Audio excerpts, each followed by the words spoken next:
Everybody, welcome to another episode of Simply Bitcoin IRL. Today we have a very special guest. We have Joshua Smith, who's running for president in 2024. Boy, oh boy, are things spicing up. But before I bring him on stage, I want to give a shout out to the Bitcoin company that makes this show possible. SwanBitcoin.com, best place to build your Bitcoin stack. It's being built by Bitcoiners. It's for Bitcoiners. If you haven't already done so, check out swanbitcoin.com today. All right, everybody, no more delay. Let's bring up Joshua on stage. Joshua, you came highly recommended by a fellow member of Simply Bitcoin, our boy Rustin, who apparently you were on stage with the other day. Rustin's a super fan, and we're super honored and humbled to have you on the show today. How you doing?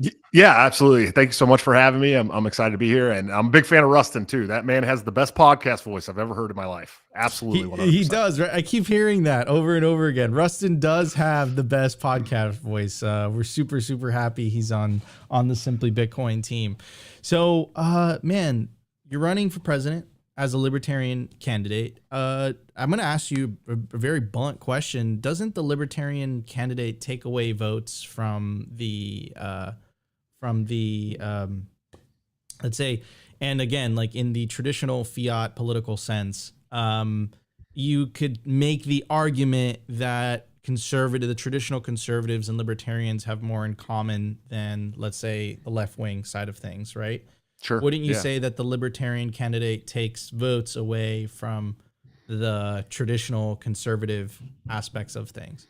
Well, geez, I sure hope so. Let's start there. Look, these uni-parties, the Democrats and Republicans, they're so deeply entrenched in their. That's what they are. They're uni-parties. Yeah, exactly. Yeah, it's a uni-party, and my goal is to reach the 51% of the population that didn't vote for a president in 2020 and didn't vote for a president in 2016, because those are my people. Those are the people that are done with this fiat uni-party system that has no real authority outside of what we decide they have.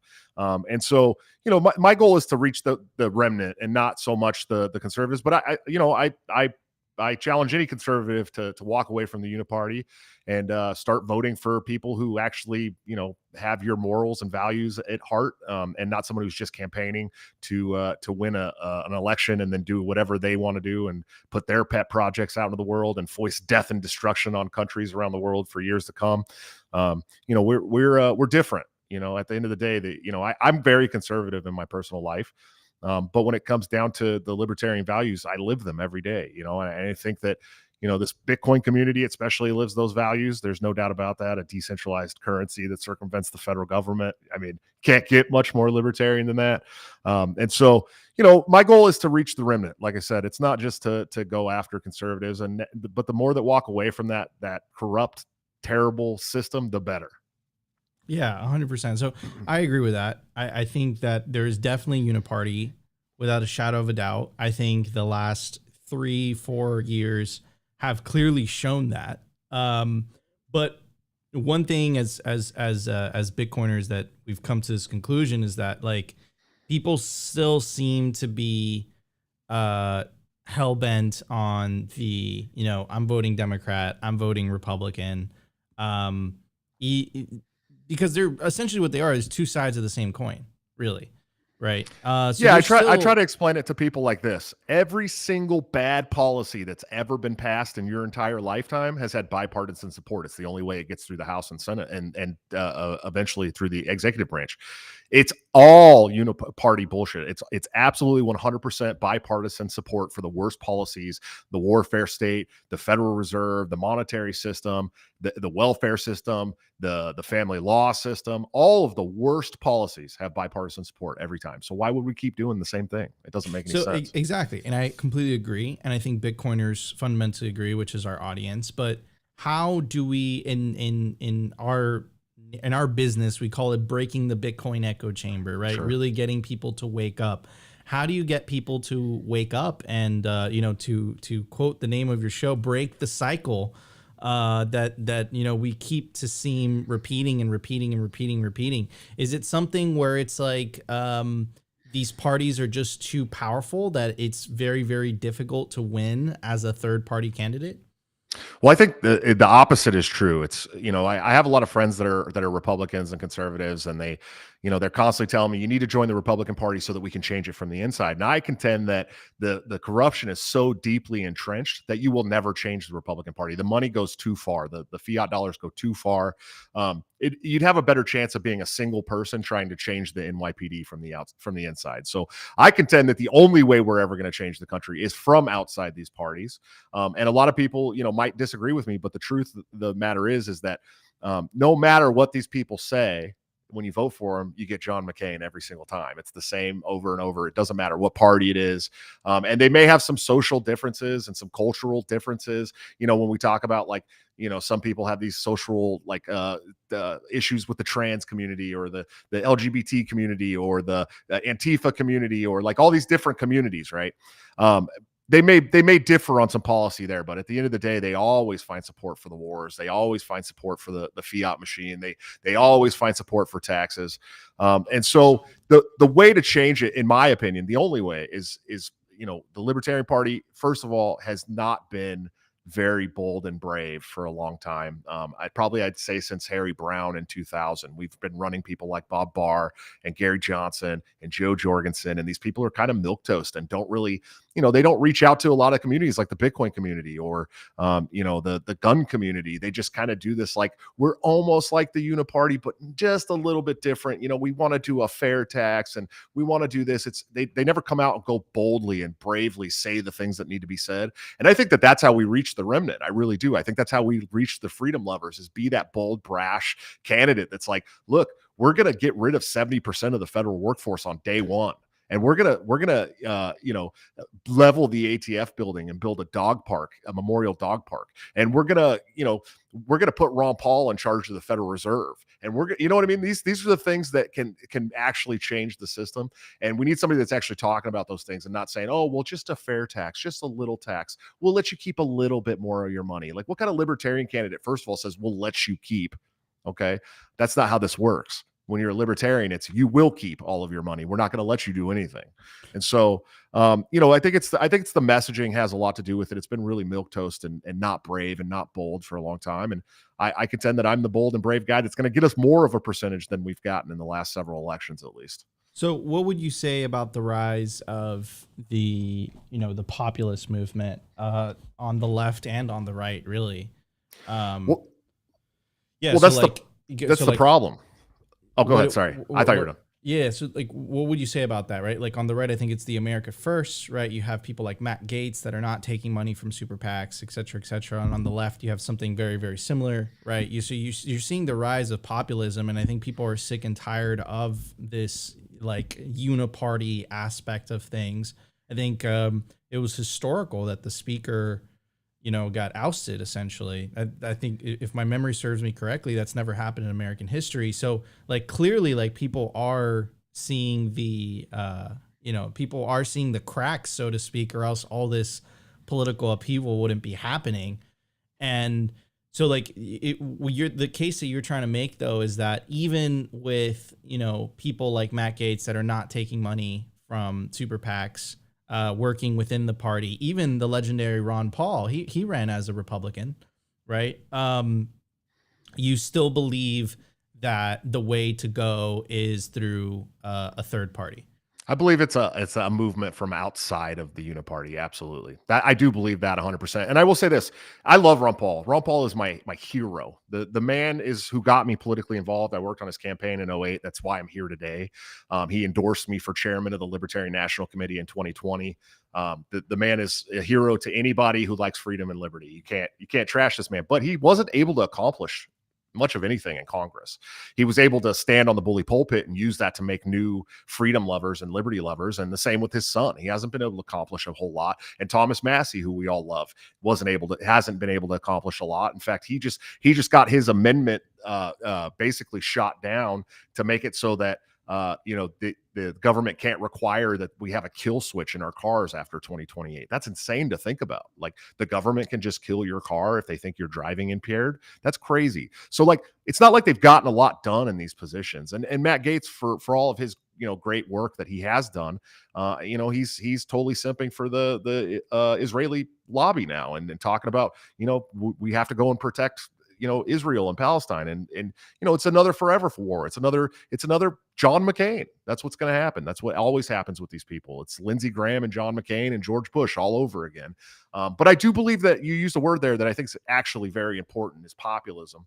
And this term populism, it gets like a bad rep, especially in liberty circles, right? But the truth of the matter is, populism is just speaking to people who aren't the elite. That's really all it is. And for all of his faults, Donald Trump was very good at this. He was very good at speaking to the people who felt harmed really, really well. He was able to speak just like they wanted him to speak. And he got into office, of course, didn't drain any swamp, surrounded himself with the swamp, didn't end any wars, probably passed the most gun legislation since George Bush. I mean, it's a populist message, but not a populist deliverance, right? And so I think populism is important. I think people need to learn about this culture war and the populism, and why it's important to speak to the not elite, because the elite, they're the ones with all the money, but the people are the ones with all the power, should you get them amped up enough to get you into those positions. So populism isn't a dirty word. I just want to make that very clear. I don't think it's a dirty word. I just think it's the way that it's used is very important. Yeah. Okay. So, all right. So we have a lot of things in common. Obviously, as a libertarian, as a libertarian candidate, you obviously are. I'm assuming you're a big fan of Austrian economics. What's your stance on Bitcoin, my friend? Because the reality is that by the day, the amount of Americans holding Bitcoin continues to grow. Right. We've seen on the Democratic side, RFK Jr., and on the Republican side, Ron DeSantis and Vivek Ramaswamy, playing to that, saying, look, we're going to protect your right to self-custody, all that stuff, et cetera, et cetera, et cetera. What would your response be? How do you feel about Bitcoin, Joshua? Well, I'm a Bitcoin maximalist, first of all. I just want to make that very clear. Yeah. I started investing in 20. Do you take self-custody? 50. I have not yet. And I know that a lot of people are going to, yes, I know a lot of people are going to, but I would protect self-custody. There's no doubt. And I've talked very heavily about how I would get rid of chain analysis for the federal government. I would make sure that the IRS cannot legally track transactions. Obviously the president has the opportunity to appoint the board of the SEC and the CFTA and all these other agencies that can regulate this stuff. And so, we put together some really great people that would chair those boards and become the committees for those boards. And, my thought on Bitcoin is that, this dream of mass adoption is a very important one, and something that we can do if we speak to people in a way that doesn't scare them. And I think the federal government currently is trying to scare people. And I want to be clear. I started adopting a long time ago, but I played the shit coins for quite some time. I've already gone through that phase. It's been several years now. But I came to the point where I realized that the framework of Bitcoin and what it means to freedom is very, very important. And, it should be the one coin that you absolutely invest in. And because it's no longer about making money, fiat dollars off of Bitcoin. It's about becoming the next currency. And so, I think that any presidential candidate that's not talking about protecting these things isn't worth its weight in salt, because, the central banking system, and I say this, a lot, the Federal Reserve especially, is a giant counterfeiting machine that steals your wealth through a tax called inflation. And the central banking system, not just in America, worldwide, it's not about, if it's going to fail, it's about when. It's unsustainable. They're literally devaluing your dollar at a rapid rate. They're rapidly, getting rid of the middle class. So you want to end the Federal Reserve? Of course, I want to end the Federal Reserve. Now that's another thing too. Okay. And this you have my attention, Joshua. Yeah, well, here's the central banking system is absolutely detrimental to freedom in the world, but especially in the United States. But here's the thing, and I'm very logical when I speak about my policies, because a lot of libertarian candidates come in and they're like, we're going to abolish the ATF, and we're going to abolish the IRS, and we're going to abolish the Federal Reserve, and we're going to get rid of the Department of Education. The truth of the matter is that the president does not have the power to do these things. It's not something the president does. It takes an act of Congress. But what we can do is the president actually gets to appoint the Federal Reserve chair. And so my goal is, and also we looked into some new laws too with my policy team, where we actually get to direct the Treasury as well. And so, the goal would be to get somebody Ron Paul minded in the Federal Reserve. I say Ron Paul is like a tribute. I doubt Ron Paul is going to take that job at 87 years old, but if he would, we would. But somebody that's going to go in there with their baseball bat and start taking the walls down. Essentially, we're going to direct the Treasury to take no more fiat dollars from the Federal Reserve, no more money printing. We're done with that. But here's the thing: is my view of Bitcoin is that it's such a good framework already for people when the central banking system does come down, that they won't feel the blood that people who don't own Bitcoin will feel, because you've already got this framework that's set, this decentralized, like I said, decentralized currency that circumvents the federal government. You already have this opportunity to make yourself, wealthy, essentially. And when we get into an alternative currency system, you're going to be at the top of the food chain. And so that's a very important thing to me. And I think that we need politicians that are talking about this. And in fact, you can look it up on bitcoin.com. They wrote an article about me in 2017. So I've been talking about crypto and politics for quite some time now, 6-7 years. But I've been trying to bring this movement to the liberty movement for so long, because it's young people.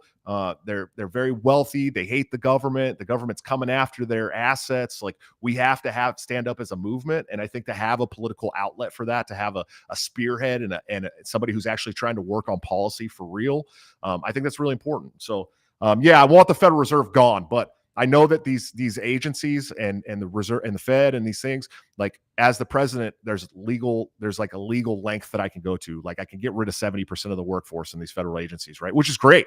If we get rid of 75% of the FBI, at least then we can get them focused back on, like, interstate sex trafficking and interstate serial killers and like the things they were created to look out for.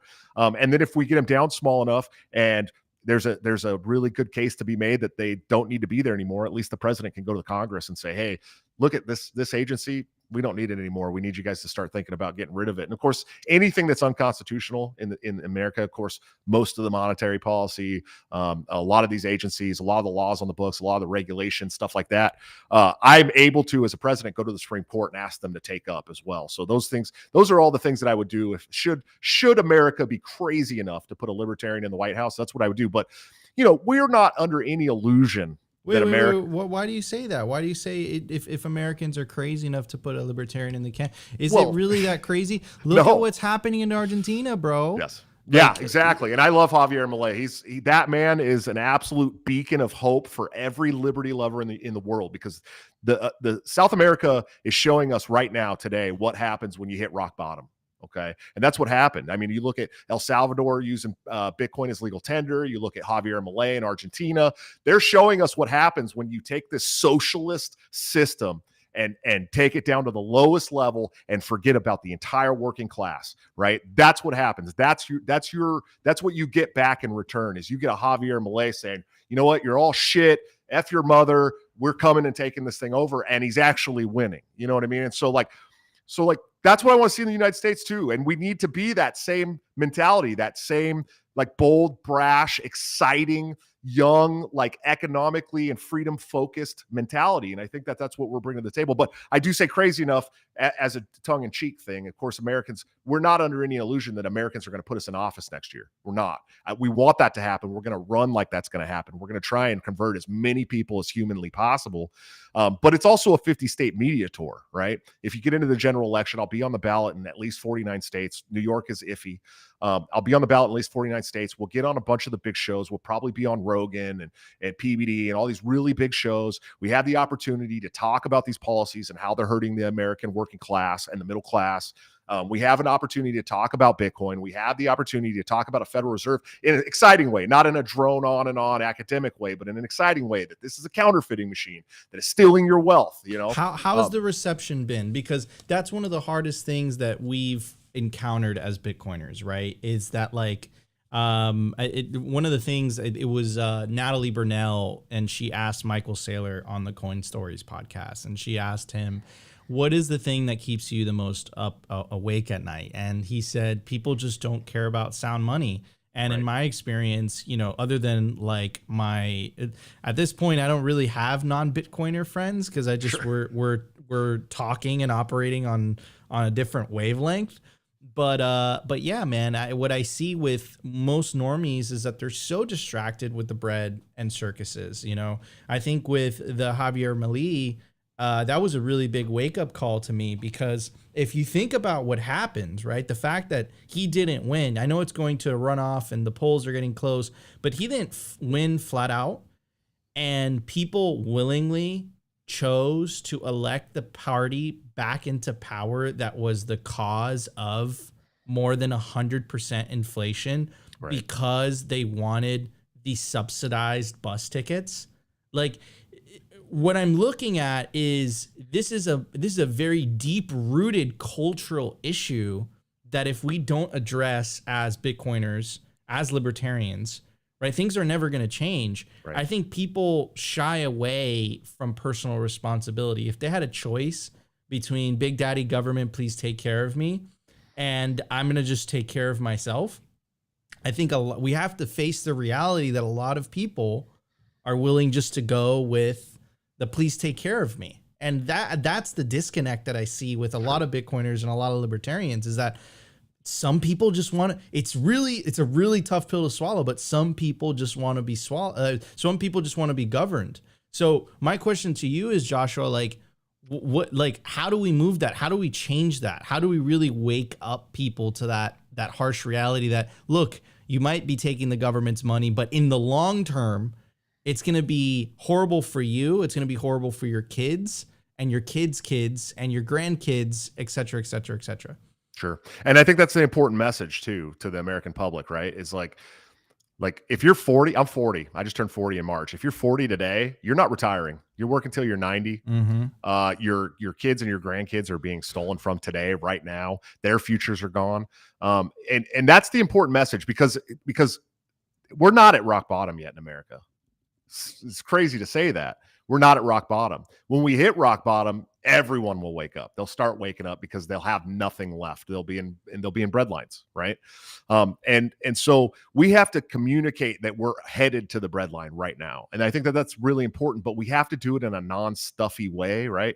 Like, we can't have some 90-year-old or 70-year-old academic up there like droning on and on boringly to people. And that's the problem, right? Is like, especially in the libertarian movement, is like, we have so many of these great, amazing, very smart academics that know every single in and out of policy and history and economics and all these great things, right? But they just drone on and on and on, like Murray Rothbard, who I love. Murray Rothbard's one of my absolute heroes. He actually radicalized me in full, right?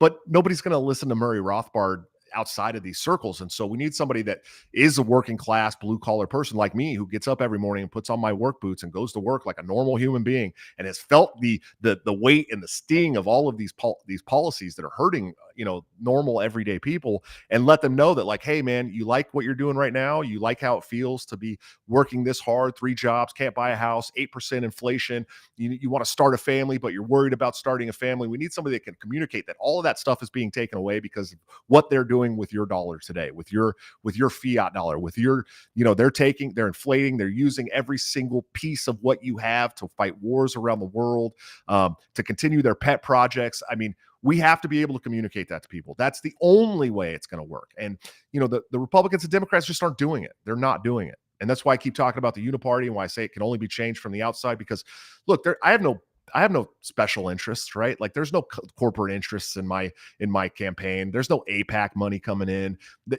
We're all a complete grassroots organization, all individual, unique donors, people that are like ready to see a system change. And there's a lot of them out there. There's a lot of people like that, but we have to reach them, and we can't just drone on and on about boring stuff to these people, or they'll never get reached. And so I think that an exciting 40-something-year-old candidate that gets up and puts on, the boots and does the things and raises the family and is involved in these things and has been hurt by these policies, that's how we reach them. I really believe that. I truly do. And whether it's me or somebody in 2028 after we set a stage for a bigger run, it's going to happen. We're going to do it because people are getting fed up.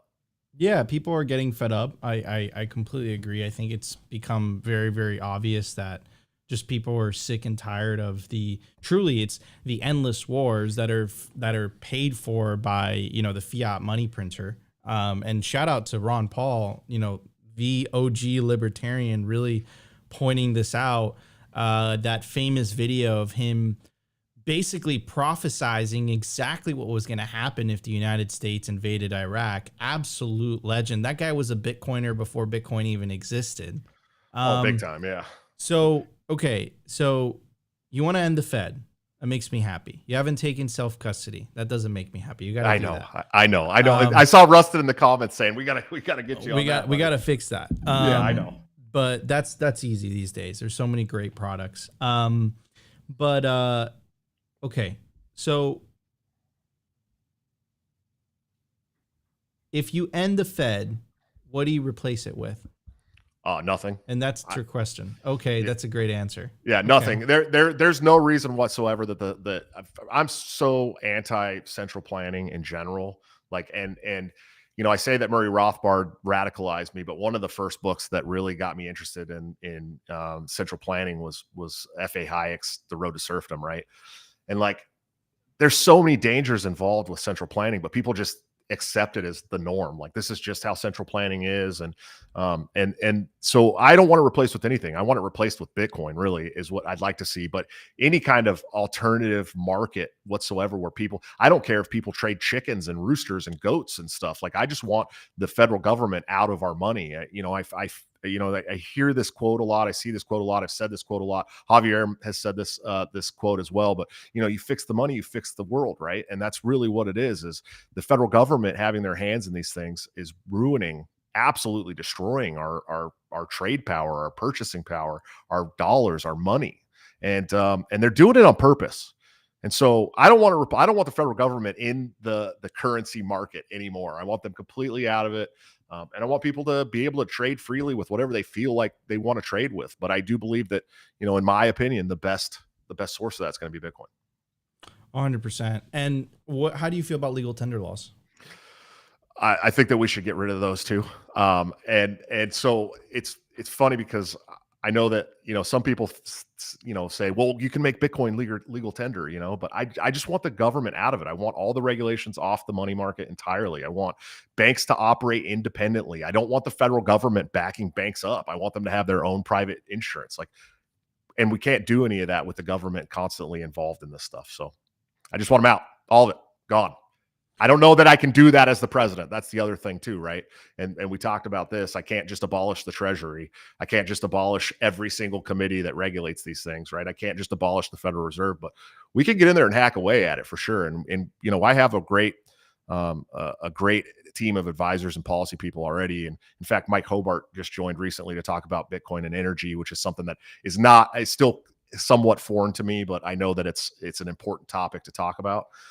And so there's some really great people that are like, hey, these are the laws that we can get in and start chipping at right away. And that's what I would do. I mean, if we won, I would take all my economics friends that have been on this campaign, all my Bitcoin friends have been on this campaign, and say, hey, let's sit down, let's figure out everything that we can get rid of today, and then what we can start chipping away at later. And that's what we do. That's the total plan when it comes to the monetary policy in the United States. That's it. Is economic freedom, Austrian Bitcoin economics guys that are ready to go in there and help me do this stuff. So. Hell yeah, 100%. And what would you say? And I actually tweeted this out the other day because I believe in the way that you phrase the uni-party aspects. I do believe that both parties, it's really not left versus right, Republican versus Democrat. It's really individualism versus collectivism. And I think the Democratic Party and the Republican Party are just another form of collectivism. They truly are. I think the Libertarian Party and Bitcoiners really represent individualism. But what I tweeted the other day was basically, I don't believe that without a Bitcoin standard, I think individualism will lose to collectivism every single time. Yes. That'd be an interesting debate for sure. And something that I'd be happy to have after some more research for sure. You would want to keep the dollar. No. I don't want to keep the dollar at all. No. Ooh, okay. No, you're talking about the OPEC dollar, and we could talk about the OPEC dollar if you want. No, I definitely do not want fiat and the OPEC dollar in the United States. In fact, I've been working with a guy, part of this policy team, and especially energy, but he's an economist. He did his whole thesis, like 8 years. He wrote this out about how we could get off the OPEC dollar entirely, and you know, it's something that still I'm looking a lot into. But he said we could essentially take like 400 Gen 4 nuclear reactors, which are the small reactors, and it would power the entire country of America with a surplus. And he said we could start outsourcing power to other countries. We could battery cell, battery bank. They build them battery banks, bring them power, and then we would be the world's power when it comes to energy. And you know, we'd start getting paid. It's how we could pay down our national debt and all this stuff. But I'm not I'm an Austrian economics guy, but I'm not an economist by any means. But no, we have got to get away entirely from the OPEC dollar. At some point, it's going to be worth nothing, and we see it with BRICS now, right? Like BRICS is getting completely off the OPEC dollar. They are not beholden to it anymore, and they're building this coalition of countries, right? Russia and China and Iran and like all these countries that we're talking about going to war with, surprisingly. Are getting involved in this stuff because they don't want to be a part. They won't want to be beholden to this OPEC dollar anymore because it just funds all the worst stuff in the world. So, no, I do not want to keep the dollar at all. I want to get completely away from it, and I would very much like to. I would like to see everybody mass adopt Bitcoin. I don't know that that's going to happen in the next 10 years, next 20 years, but that's the dream, I think, for everybody, right? Like that's what you'd like to see everybody that possibly can get sats buy sats today. Yeah. Okay. So end the dollar, replace it with a Bitcoin standard. That's what you're saying. We could do that if that's. I mean, if we look at it from an economics perspective. Let's go down this rabbit hole then. Yeah. What's tying the United States together today is the common denominator of the dollar. If you remove the dollar, right, the unity between a state like California and Florida, think about it. Like what is the unifying thing there, right? And think about all the power that stems from DC too, right? Sure. That power would be greatly diminished. Have you ever read the book The Sovereign Individual? I have not. No. Okay. No, well, but I will say that we need to diminish that DC power. So I'm with you there. It makes the case that essentially Bitcoin the rise of information technologies, the rise of the internet would eventually make politics itself obsolete. And the reason for that is because the internet empowers the individual. It's disintermediate information. Now you don't have to go through legacy media sources, which won't give you a platform. Now you can just create your own platform, and now you can choose your own money. So over time, essentially what that would do is that would empower individuals to not only do their own research, but opt in or opt out of certain jurisdictions they just don't seem friendly or not. And people would just start to leave and go to different locations, right? And then that over time, what that would do is it would be a forcing function where governments would become sort of like how they are today, where like they just extract wealth, to a more business-like relationship where people are choosing to move to certain jurisdictions because of the favorable laws. It's called voting with your feet. Exactly. Yeah. And then we would see an acceleration of that, right? And then the end goal, the theory of the book essentially is that it would be the end of the nation state in its current form as we know it.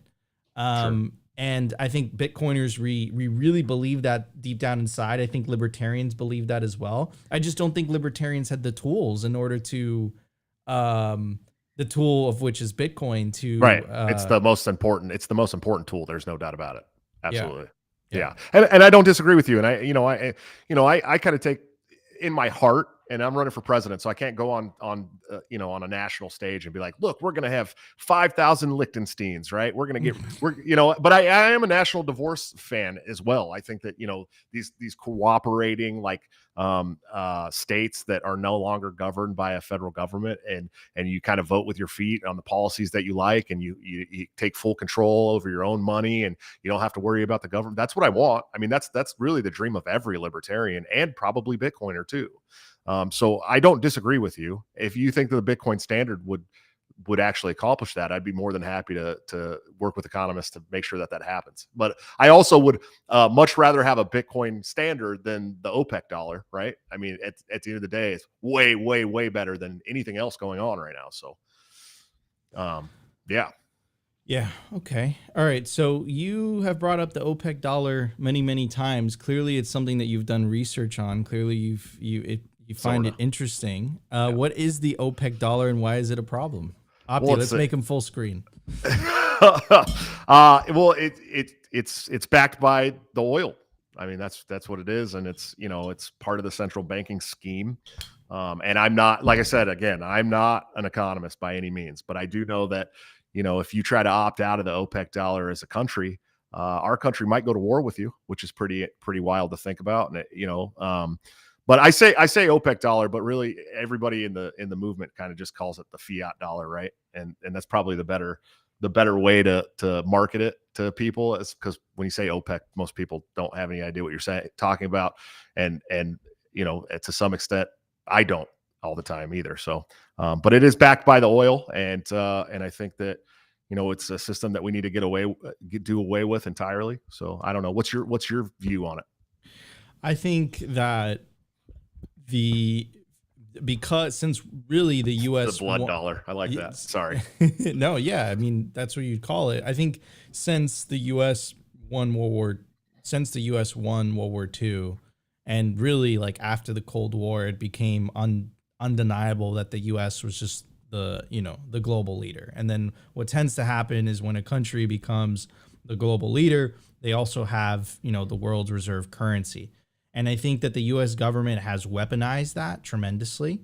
I think that they've not only hurt the rest of the world who's holding dollars on their balance sheet, that all the central banks around the world, but it's also hurt the most the lower and middle classes of this country, to the point where you're seeing these vast wealth inequalities that I don't think would be normal in a functioning free market. I think they are literally caused by, this broken money, this broken system.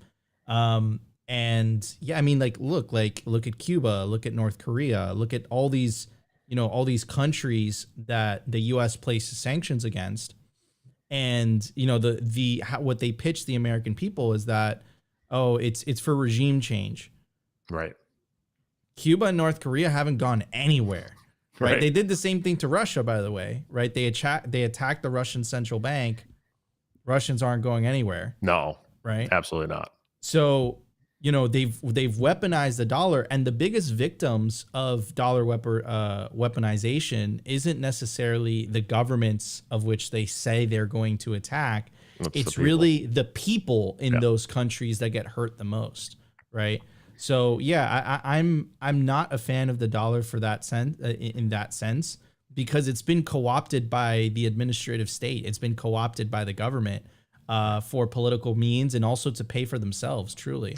Yeah, the only time that dollar ever hurts the governments is when they decide they don't want to be a part of that dollar, like we've seen with Gaddafi in Libya, and of course in 1950s when Iran had their they had their little revolution and got their first democratically elected prime minister, Mohammad Mossadegh, and he decided he was going to nationalize the oil and get away from the West and not let them just take this oil at such cheap prices, and so Britain's MI6 and the United States, the CIA, basically ran a coup in Iran and took out the first democratically elected prime minister and reinstalled the Shah so they could keep getting this oil. And that's really where if you think about the petrodollar or the OPEC or any of that stuff, I mean that's just the same thing, right? It's just over oil, and they basically went in and toppled an entire regime, and it reinstalled a theological tyrant. And Iran was on their way to being like retirees, but so was America. So was America, right? At one point, we were on our way to being retired at 50 years old with a house and babies and grandkids and all that stuff. And Iran was on their way. And if you look at some of these pictures prior to Britain and America getting involved in that way, it's crazy to see. The women were wearing like evening gowns and going out, and they had neon signs, and the men wore fedoras, and they were driving Chevy Bel Airs, and then all of a sudden we go in there, and now they're all wearing the face coverings, and it's all theological again. And it's pretty wild, man, to think about what the government will do if you opt out of their system, especially in the West.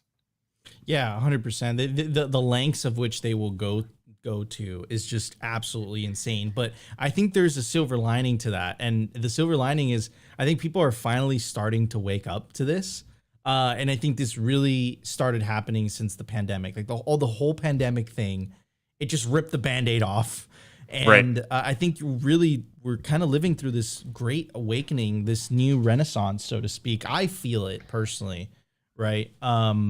I don't know if you would agree with that statement. Oh, I 100%. I mean, nothing since Murray Rothbard has radicalized me more than the COVID tyranny. And I call it the COVID regime is what I like to talk about.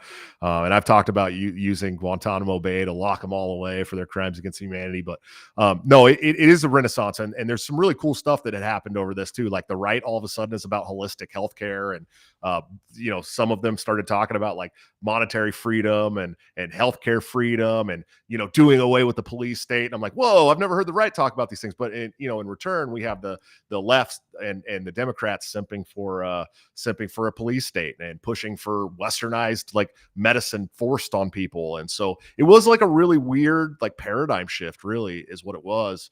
I hope that more people woke up, but once they started taking business, with some like 31% of the businesses that were shuttered will never come back to market.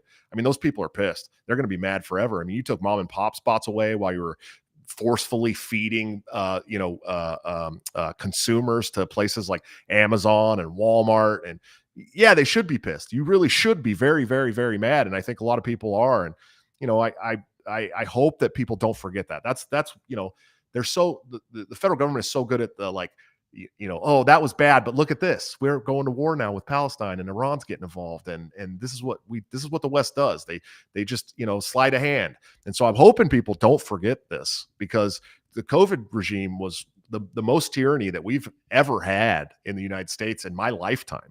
It definitely since 100%. Definitely since the Patriot Act, at least. But I mean, that's 3.5 years of them shutting your businesses, forcing you to take medicines you don't want, and all this. What they do, they paid you $1,600 fiat dollars. Like, and what did you buy with it? You couldn't have paid your rent for more than a month or two, Yeah, and so, yeah. I hope people are pissed. And I know a lot of people are pissed. And I know it turned a lot of people around from this, like, oh, the government's going to save us, because the hell they are. They're not going to. They absolutely won't. I completely agree. No, the government is the problem. It's just it's crazy that the people have to endure 100% inflation before they start looking at an Austrian. I'm referring to Javier in Argentina. Before they start looking at the alternative option, they say, that's probably a good idea. Like El Salvador had to go through a 30-year civil war until people got fed up with the status quo, the uni-party equivalents over there, right? The traditional right and left party, and they're just like, let's try something new. The political party of Nayib Bukele is literally called Nuevas Ideas, which translates to new ideas. Yeah. Well, the funny thing, a lot of people don't understand, South America is basically like New Jersey. This is how a lot of people have explained it to me. And there is no like much of any real right there. It's like you have basically our equivalent of Democrats, and then the far left socialists, right? And unless you're talking about like Chile in the 70s or whatever, but it really is like that socialist hellscape that we hear about all the time in South America. That's really what it's become. And yeah, at some point something's got to give, right? Like it's unsustainable. People can't live like that. And people, when you're pushed into a corner financially and culturally and socially, I mean, at some point people are going to strike back. They're going to. They have to. Unless you kill your entire population, they're going to rise up against that stuff. And whether it's like a business cycle or whatever, it can take a very long time. And I hope that Americans have enough sense, and I know that that's I'm really hoping here that Americans have enough sense to not let us hit that like terrible rock bottom. I mean, we went through 2008 together, right? It was terrible. Everybody, it took years for people to get back on top and the market to come back.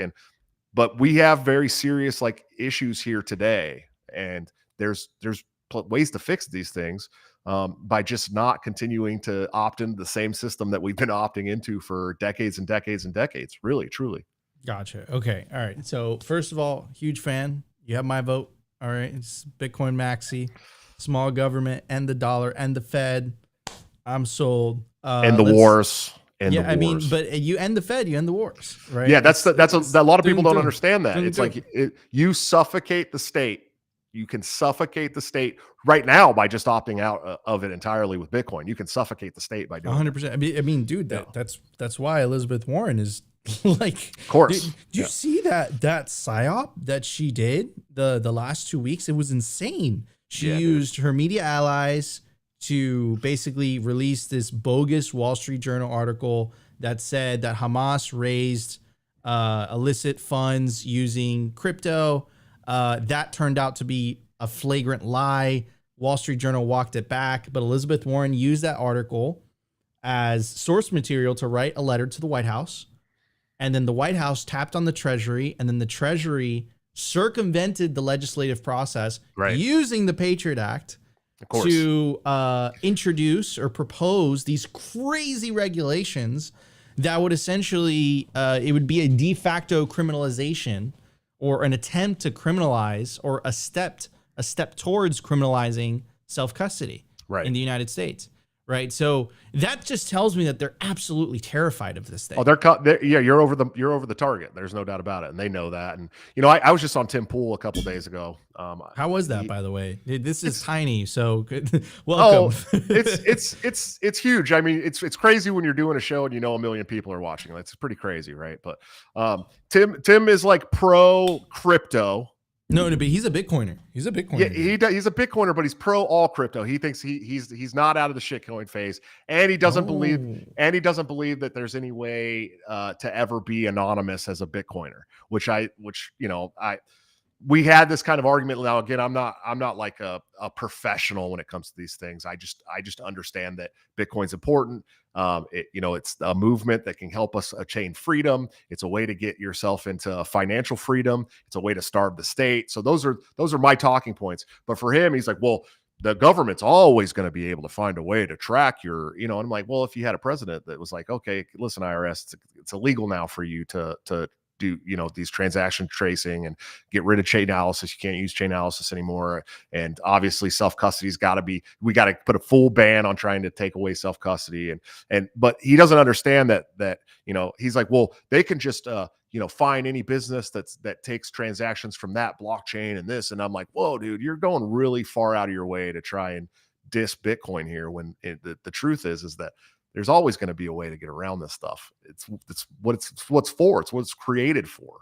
And there's through the Lightning Network and stuff that I've heard about, there's a lot more anonymity coming down the pipe too. It's not like it's always going to be the same. Things change, and so he's not against it. He's for it, but he thinks that that he doesn't have the same dream of mass adoption. To him, there's still this aspect of like rising and falling and making gains and all this stuff. And to me, it's Bitcoin's the way to opt out of the system. That's the big difference. Yeah, I mean, it is fixing the system, but it's very hard. It kind of reminds me of Jeff Booth, and released this video. He had an amazing talk the other day, but basically he was describing how it's incredibly difficult to see an alternative from within the matrix. Sure. And I think that a lot of us live in this, what I call the fiat matrix, and it's incredibly difficult to picture an alternative system. Just because, like, think about it. Like, we've spent our entire lives in this. Right. People don't understand that a lot of the political mishaps or their economic hardships aren't coming because the opposing political parties in power. It's coming because the money is fundamentally broken. Right. If you fix the money, you fix a lot of those economic hardships entirely, and people are just completely blind to it. And I think that this was on purpose, where they've taken up this divide and conquer strategy, where it's like, it's the Democrats, it's the Republicans, and then everyone just gets distracted fighting each other and getting caught up in the culture war, while regardless of who's in power, they just continue to print money. Oh yeah, they're not going to slow down. And it's funny because I got in this conversation with some Trump supporters after the Tim Pool show, because he kept talking about Trump, and I was like, yeah, I don't want you to vote for Trump. Like, I'm serious. I don't want you to vote for Trump. I don't want you to vote for the Republicans. And I'm going to be very clear about that. Not just because I'm running for president, but because I'm tired of the Republicans and Democrats governing my life. I want you to stop doing that. Your choices affect my family, and you need to think about that. It's not just you, buddy. It's everybody else, right? But we were talking about that on Tim Pool, and he's like, the commenters were like, because I talk a lot about the middle class, because I know that when the middle class is gone, we're in a lot of trouble, and it's rapidly disappearing. And these are the people that keep America running. And so these people were like, Donald Trump was the best American president in my lifetime for the middle class. And I'm like, he printed more money than any president in my entire life. You cannot tell me that he was good for the middle class by devaluing their purchasing power and stealing their wealth through inflation. You will never. I got more money on my paycheck. Yeah, but it was worth less. And now, I have 6 kids, right? I'm raising 6 children. We got 2 adopted. Good for you, brother. Good for you. We got one coming any day now. Our grocery bill has gone from $500 every 2 weeks to $750 every 2 weeks in like a matter of a year and a half, 2 years, and just buying the same stuff. So did Donald Trump, you going to blame that all on Joe Biden, or maybe Donald Trump recklessly printing more money and spending more money than any president in my lifetime might have had something to do with that? That's directly affecting you as an American middle-class citizen today. You might want to look into that. It's very important. I think regardless of who is in power, it's like, yeah, like Trump, Biden, I think that the power of the money printer is just so intoxicating, that it's irresistible. The only solution is to, the way that Bitcoiners say it, is separation of money and state. And I think Bitcoiners fundamentally understand that no one deserves the power of the money printer. If you want to make more Bitcoin, you have to mine it and pay for the mining infrastructure. You have to get in line like everybody else. Everyone's equal. There's no government bureaucrat that gets special privilege that clearly they've been abusing. Like, how else is like all these politicians worth hundreds of millions of dollars off a government salary? Don't even get me started. It's so crazy. So you get into office with $27 in your bank account and you come out with 25 million. That doesn't make any sense. How does that happen? So, question for you. So obviously we know where you stand. This is great that you came on a Bitcoin show. Right, Bitcoiners, you got someone who wants to end the Fed, make Bitcoin legal tender. Doesn't like the dollar. I like it. All these things are good. But what's the state of the rest of the Libertarian Party? How do they feel about Bitcoin? Well, so it's funny you ask. In 2022, a caucus called the Mises Caucus took over the Libertarian Party, and these are the Austro economics guys. I mean, it shares the name of the institute, but these are the Murray Rothbard, Hans Hermann Hoppe, Menger guys, right? Like, these are the guys that came from that side of the libertarian movement. And in fact, the Libertarian Party had a split in the 80s, I guess. It was the Cato and Mises guys were like running the party together, and they had this big split, and all the Mises guys left, and Cato kind of took over the party. And that's how we started seeing people like Bob Barr and Gary Johnson and these guys who don't know their butt from a hole in the ground. And when it comes to this stuff. And so the party now is way more radicalized today than it was even 4 years ago. And they're all Bitcoiners. I mean, and in fact, the leader of the Mises Caucus, Mike Heiss, who was my very, very good friend, like brother for a long time, and I were able to get a crypto committee installed in the National Libertarian Party so that they could start looking into not just fundraising crypto in general, but also using blockchain solutions for party processes like voting at our national conventions and the like. And so, they're much more into it now than they were even 5 years ago. It's definitely the only party in the United States of America today that you can confidently say would try to end any bans and regulations revolving around crypto adoption. So Gotcha. Okay, interesting. I didn't know about that. I think Rustin was trying to tell me about the split. Okay. So what was the, and if there was a split in the base, where did that base go? A lot of those guys went to the Democrats, man. A lot of the Cato guys. Really? The initial split way back Cato when, guys went to the Democratic Party. A lot of these Cato Reason Libertarian guys have now gone to the Democratic Party. These like Andy and all these guys that were writing for Cato and writing for interesting Fee, even some of these guys, yeah, they went to the Democrats and started working for Democrats. A lot of them are working for RFK Jr. now as well, which I think is hilarious because this guy goes on a space. How do you feel about him? How do you feel about RFK? Well, here's how I feel about him. He went on a space and talked about how much he supports crypto and all this stuff, and then turned around and said we need to use government-backed bonds to fix the mortgage crisis, right? And I'm like, oh my goodness. But of course, he's got a ton of money coming in from APEC, so he wants to send troops on the ground over to Israel and Palestine. Of course, he was like a severe eco-fascist. I don't know how people just forget about the fact that he was like, I want any business that doesn't go along with the climate change narrative shut down. Oh no, like, I don't know. He hates guns too. Yeah, he said several times that if he could get it through Congress and the Senate, he would sign a bill completely repealing the Second Amendment. Any libertarian worth his salt that's enjoying this guy is too far gone for me, to be honest with you.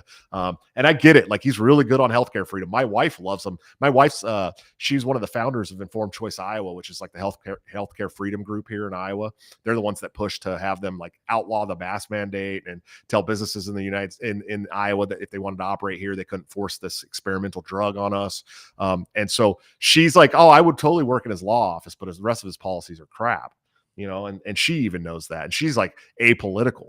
So I don't know. I don't know. Is there such thing? Is it so? Your wife, who is married to a presidential candidate, is apolitical? Is there? I would say that my wife she's a lobbyist when it comes to healthcare freedom, and outside of that, she's a black. Can you define what healthcare freedom is? So I mean, you're in full custody of your own healthcare. I mean, but they've also pushed.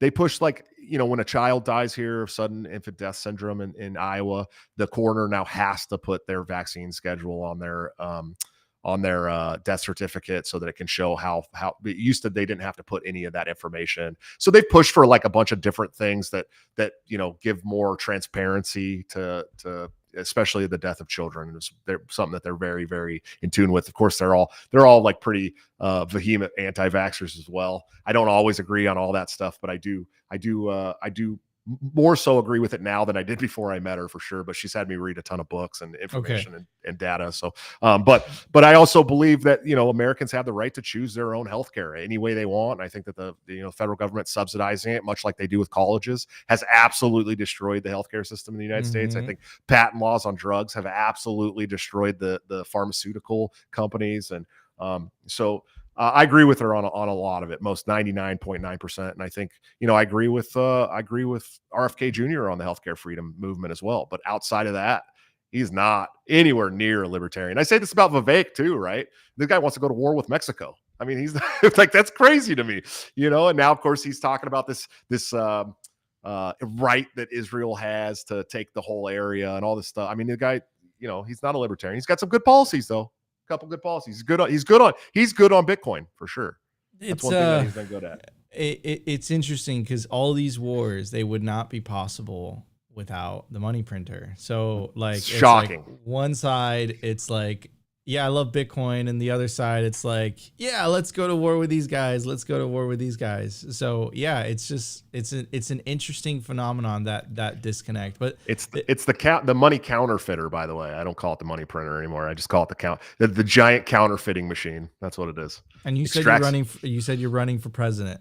I am running for president. Yes. And like I said, I'm not under any crazy illusion that the American public's going to culturally change overnight and elect me. But we are going to take the show on the road, and we are going to do all the biggest shows, and we are going to go to as many corporate news media stations that will have me. Will they have you? Some of them, yeah.